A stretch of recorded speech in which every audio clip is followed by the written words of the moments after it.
Well, I'm joined now from Donetsk by the British journalist Ian Birrell. I mean, both sides blaming each other. Have you been able to get anywhere near the truth? Not really. I think the only thing we actually know is that there was a shooting there and that some people have died. We don't even know how many.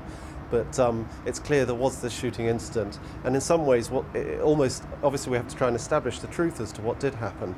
But people are going to believe what they want to believe. So Moscow and those who want to support the Russian view of events are seeing that this was part of what they're branding a fascistic takeover, and that far-right elements were behind it. It seems a bit pat that there were a business card from a guy standing for president from the far right there, along with some US dollars and an antiquated machine gun. But there it is, that's what they're seeing. On the other side, the Ukrainians, probably with slightly more justification, are seeing this as some kind of provocation. But equally, it could just be an incident. This is a volatile situation. There's lots of people in military uniform and with guns running around. And it could just be some other kind of escapade that blew up in this way. I was in Slavyansk on Friday and I was told that people are dressing up in military uniform and carrying weapons, and while pretending to be part of the pro-Russian militia, are actually carrying out raids on local shops and stopping trucks. So anything could be behind this, but the key is that it has happened and it ratchets up the tensions one more bit, and shows really that the peace deal is looking very flaky. Yeah, I mean, how do you think this relates to what was announced on Thursday in Geneva? I mean, does it show that was basically irrelevant? Or could this remain an isolated flare-up? Well, we have to live and hope that it is an isolated flare-up and that actually there is de-escalation, because in a way that's what most people want.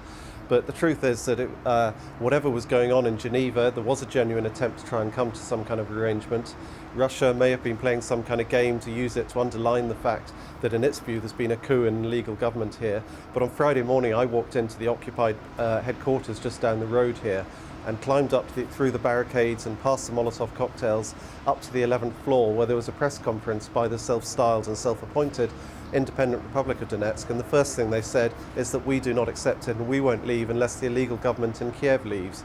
And from that moment on it looked like the deal was crumbling. This just makes it one bit less likely that it will succeed. Do you think this is licensed dissent on the part of the pro-Russian movement in eastern Ukraine? I mean, is this one of those things where Russia says one thing but its people on the ground do something different?